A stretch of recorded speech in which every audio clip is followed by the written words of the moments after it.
the 3 things that I want to leave with you, just these 3. I could do 10, I could do a whole life class. But just these 3 things will carry you if you let them.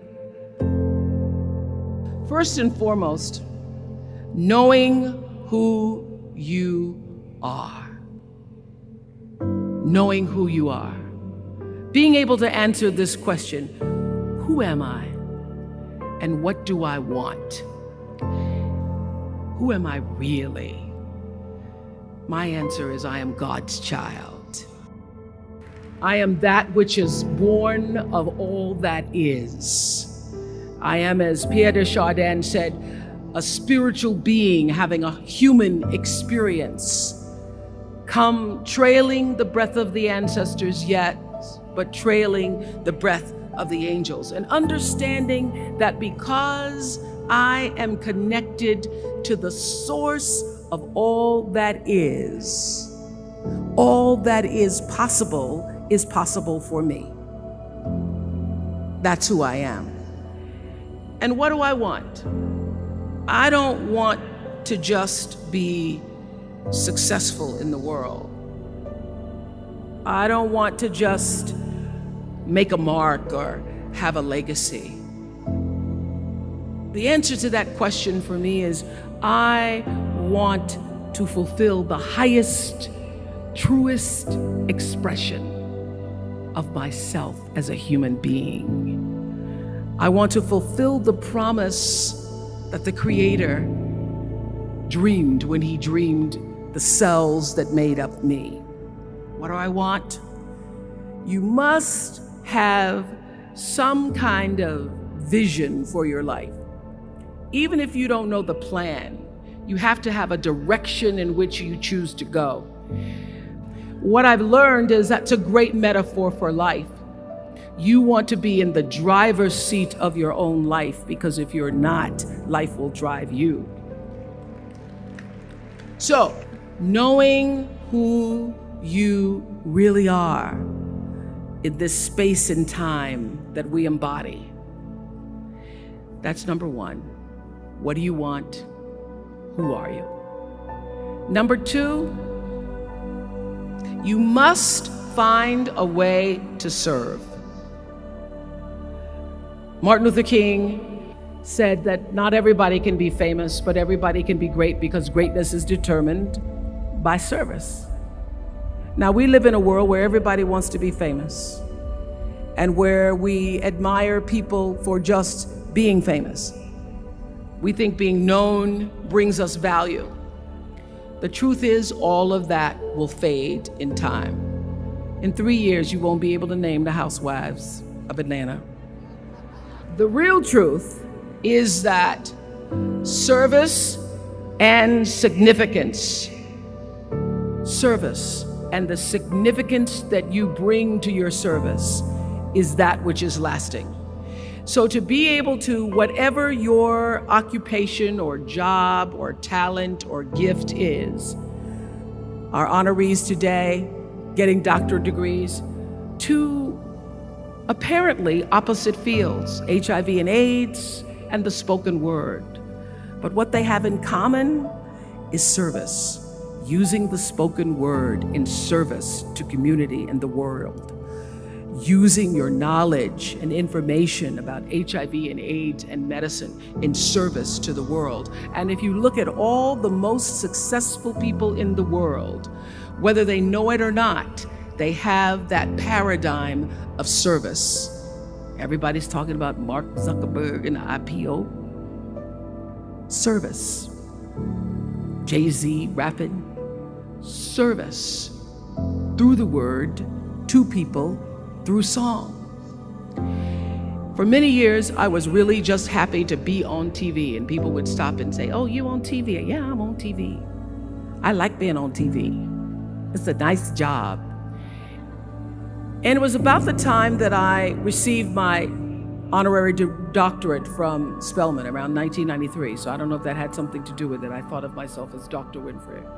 That I went back and I took a long look at what it was I was doing on TV, and made a decision that I was no longer going to just be on TV, but I was going to use TV as a platform, as a force for good, and not be used by TV.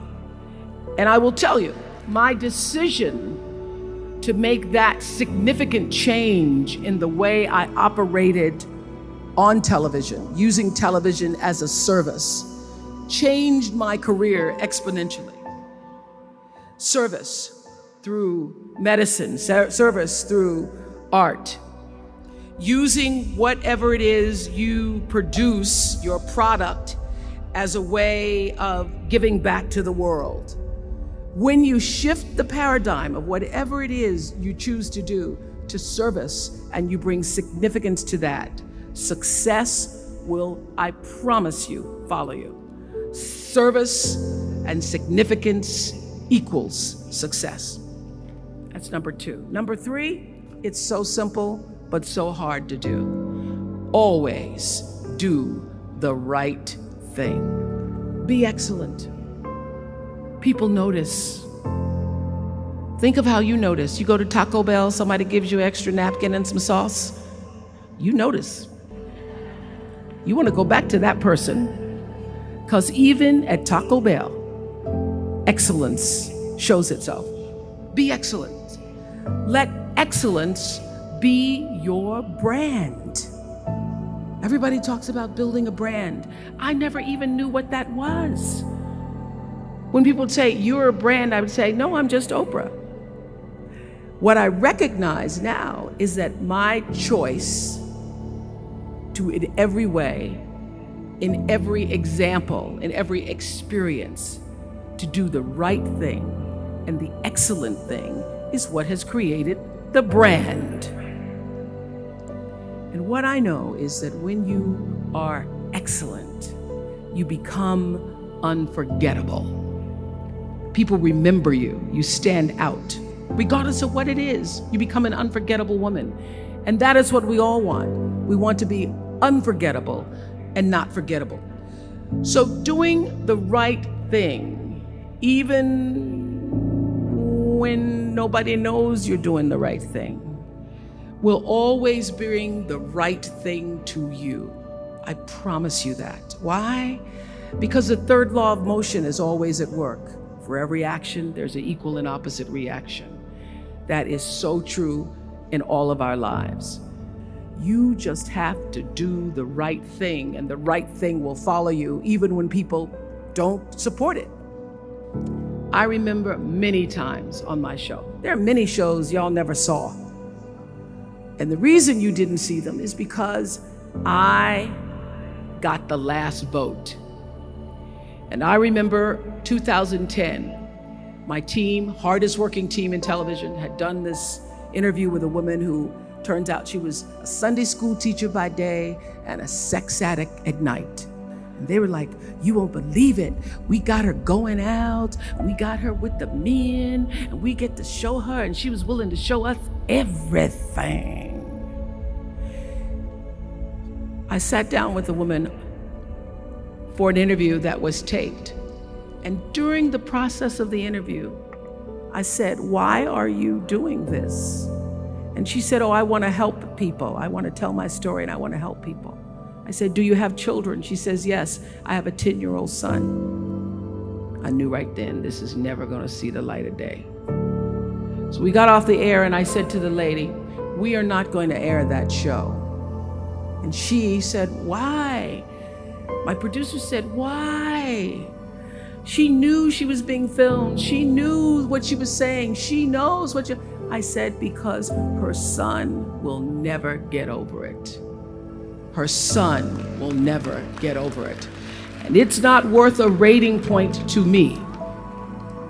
Not worth a rating point to me to know that there's a 10-year-old boy who's destroyed because his mother went on the Oprah Winfrey Show and told all her business. You do the right thing, even when other people think it may not be. And oftentimes, when you make a decision to do the right thing, immediately you're faced with doubt. Was that the right thing? Was that the right decision? I don't know, was that the right thing? You always know it's the right thing, when in the end, there is peace. You are rewarded by peace in knowing that you did the right thing.